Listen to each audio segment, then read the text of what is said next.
today to join my presentation.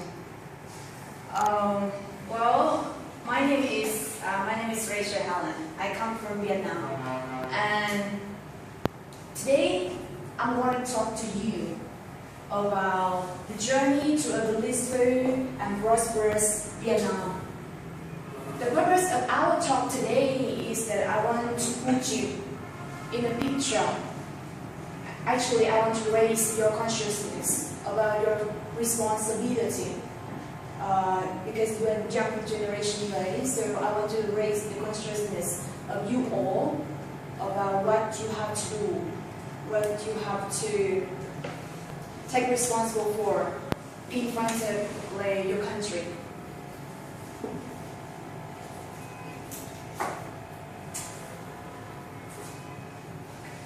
Okay, go. Actually, I want to break my areas down into 3 parts. The first one is about problem that Vietnam is facing today, and the second part is about the solution. I want to give you the solution how to solve that problems in Vietnam. And the last part, I want to ask you a question. We together discuss how to answer the question, what should we do for our country right now?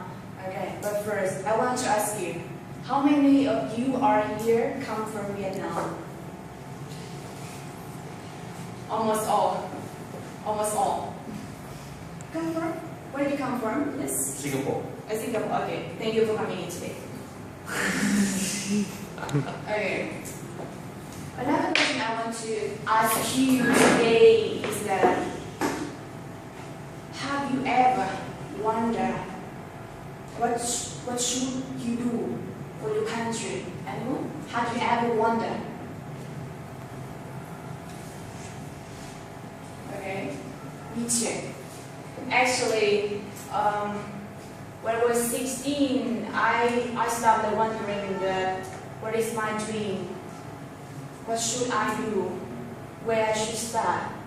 And why I was here at that time. So I'm here today to discuss with you about how to lead our country to a healthy and successful Vietnam. The first one, I want you to look at.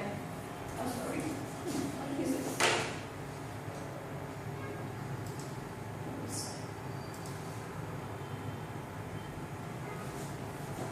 The very first part of my presentation today, I want you to put you in the picture about problems or all factors Vietnam is facing nowadays. The first one is education. How do you feel about education in Vietnam too? I want to ask you this question. I really want to ask you because I know that you all born and raised in Vietnam and you all study at public school in Vietnam. So how do you feel about education in Vietnam? Actually, in my opinion, the public school in Vietnam is quite bad. Because in what way? Sorry, in what way? In the education way, like the teacher just stand there and talk blah blah blah, and the student in the class feel very asleep and no motivations. Do you get involved in such boring lessons? No. Okay. How about you? You are the oldest one here, right? No, he's the oldest one. Young. Compare with another beside our teacher. How do you feel about Vietnamese education? I mean, in my opinion, the problem of Vietnamese education come from 2 sides. The first side come from student. Students usually learn by cramming too much. I mean, they try to put as much as possible information in their head, and they don't know when or where to use this knowledge. And the second one come from teacher. I mean, nowadays it's very hard to find a teacher that can inspire us. It can give us the motivation and keep us be interested with their lesson. Okay, thank you for that. Actually, as far as I am concerned, I think that there are 2 big problems of Vietnamese education. The first is that Vietnamese education much more about theoretical knowledge than practical knowledge. They care much more about that. They don't really care about what knowledge can be useful for you in the future for your work. They just study. You come here, you come to school, and then you study. That's all. I don't care about after you graduation from here. You can use it or not. They don't care about that actually. And the second problem is that the Vietnamese, like compared in Denmark, I know that it's a big gap between compare Vietnam's like a developing country with a developed country like Denmark. Actually, you know that in Denmark, people like show greater consideration about ability, not qualification. But in Vietnam, they do the contrasting. They show greater consideration about qualification and ability. You know that in Vietnam, without a degree, like bachelor degree, you seem like cannot do anything with that degree. But to me, I think that degree is just a paper. That degree cannot like evaluate your ability. Just a paper. They cannot evaluate that. That's why I think that there's a big gap between Vietnamese education and some developed, country like Denmark or Australia. Kind of that. Actually, I want to show you some picture about Vietnamese education. First, look at this picture. How do you feel about this picture? How do you feel? Actually, I took this picture. I took this picture when I was in Saigon. Look at her. Studying pressure, right? She is just, I guess that she's just in primary school, studying pressure. Next.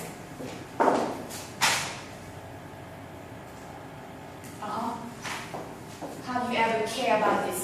Remote areas in Vietnam. We care much more about education in city, but we like rare care about the education coming from remote areas. This picture I took when a trip into like Bien Bien, a very remote areas. This is actually a campus for them. Have you imagined about this kind of campus? They come to school to study, and then they have to take care of themselves, cook themselves, because it takes about 60 kilometers from that school to come to their house. That's why they have to stay in the campus like this. You want to try to stay in the campus like this? The next picture. You know him? Do you recognize him? Yeah. The professor, the youngest professor in Vietnam. Very famous, right?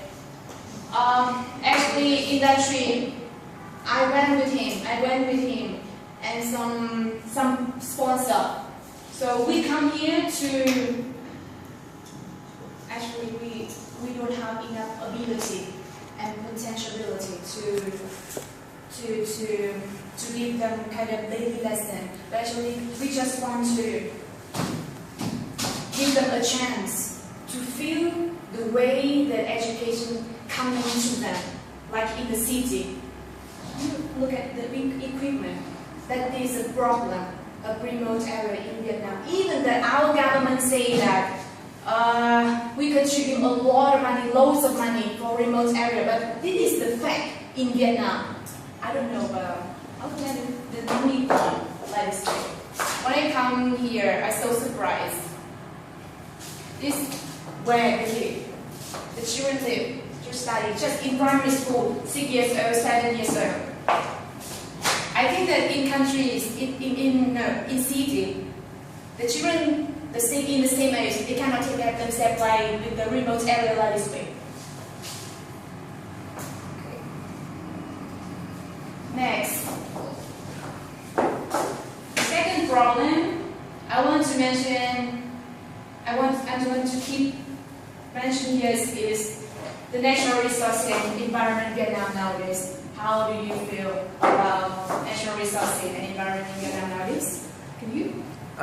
Natural resources. I think that Vietnam is a lucky country because we had a vast natural resources. For example, for coal, gasoline. But we are very bad in managing, controlling that natural resources, and we often sell them in a crude condition. I mean, we don't have the technology to refine or to make it into refined products. We just sell them in the crude products. And what is environment? Environment is badly, is badly. I mean, how to say that? It's sewage. Agree. Very bad.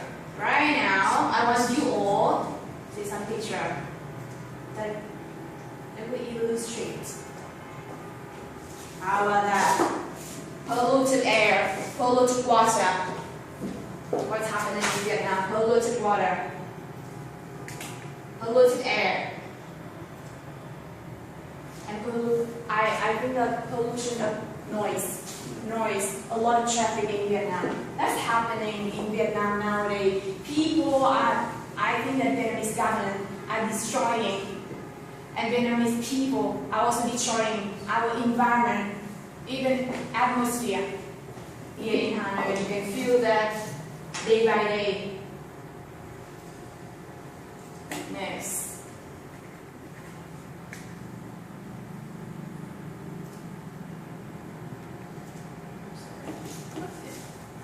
The third trouble in Vietnam nowadays is public health. Public health. Have you ever had to come to Vietnamese hospital? Have you ever Vietnamese hospital? How do you feel about Vietnamese hospital? Yeah, it's Noisy and noisy.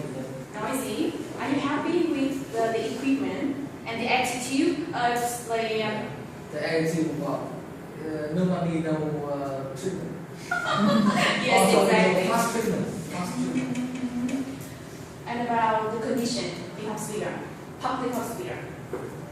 It's not suitable for sick people. So sick people. Yeah, sure. Let's see. What should I have here?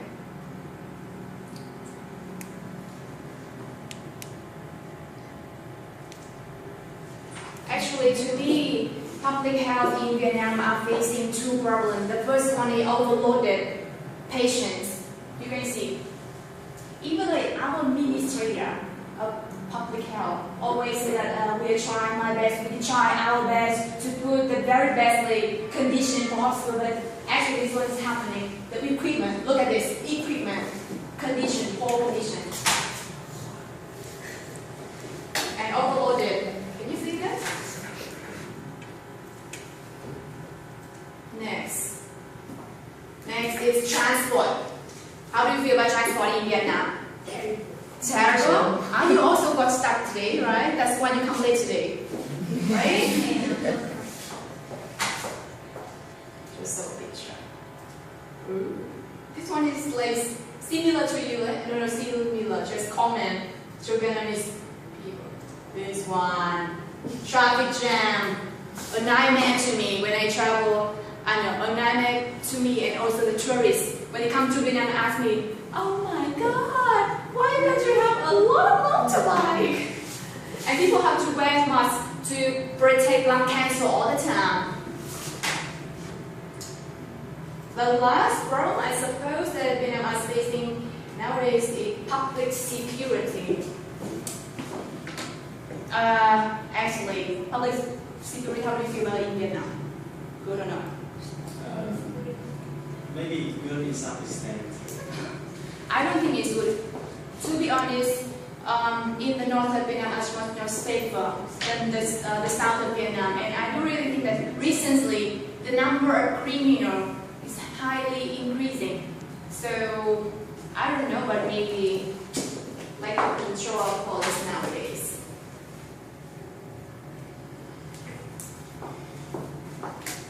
I have just mentioned to you about the problems that Vietnam is facing nowadays. The second part of my presentation today is about the solution Actually, I come here and I have a design to discuss you all a solution because I know that according to my limited knowledge, I cannot give the best solution for all problems for a country.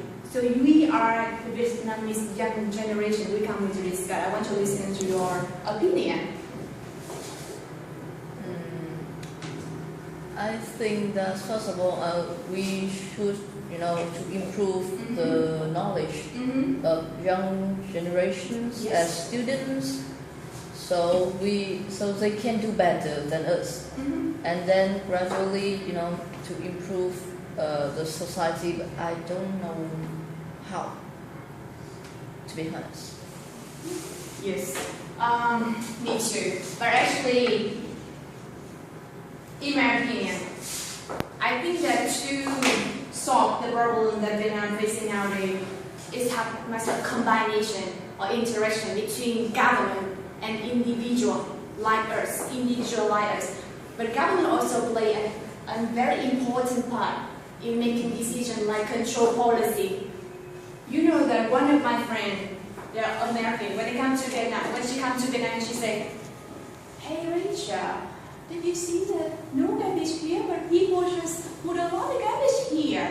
And she said that, "Oh my God, if it happened in America, they will be like, they have to pay a lot of fine, the amount of money." Like that's like, do Vietnamese people don't really care about the fine, or like they don't care about the government's like control? So I say, oh God, it's common in Vietnam. Just stay here longer and you can feel that how security, public security in Vietnam. So I think that government should like put stronger policy, like pay a lot of money. I think that raise the amount of money. So I think that the consciousness of Vietnamese people will like much better. Also, being individual.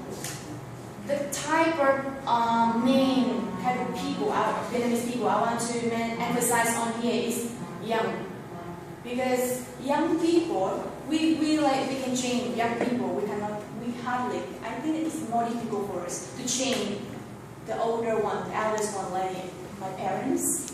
It's hard to change their habits. So we should like raise some kind of presentation like today, or kind of talk show to share about, to raise consciousness about the responsibility in front of society. I think that's much better for us. Next.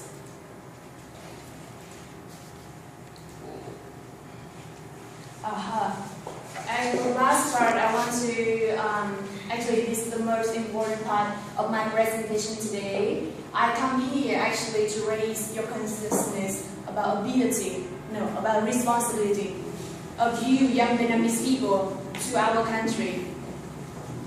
To me, I strongly believe that our generation can make and change Vietnam to be a better way, because I have some fundamental basic character like this to believe about. The first one is, you see the picture, do you know her? Miss Hina is the CEO of Rocky Online, a company in Vietnam. She's one of the very first, one out of 100 Vietnamese people, young Vietnamese people, graduated from Harvard. She was born in 1973. Do you know Tuan Sinora? Tuan Sinora. He is the device, general director of this company, Rocky Online. But then she passed away. She is now the CEO of this company. She spent almost her life, 17 years in America. Like she worked as a reporter for Bloomberg or some like New York Times. But now, last year, she came back to Vietnam to open a company about education, online learning. So I think that it is a way she wants to contribute, come back Vietnam and then contribute something to her country. Look at this one. Do you know him? Do you know him? Yeah. I'm proud of him, and I feel like proud of the next young generation of Vietnam also. Actually, this picture is took from TED.com for kids. TED.com for kids. This is a very excellent one in Vietnam, right?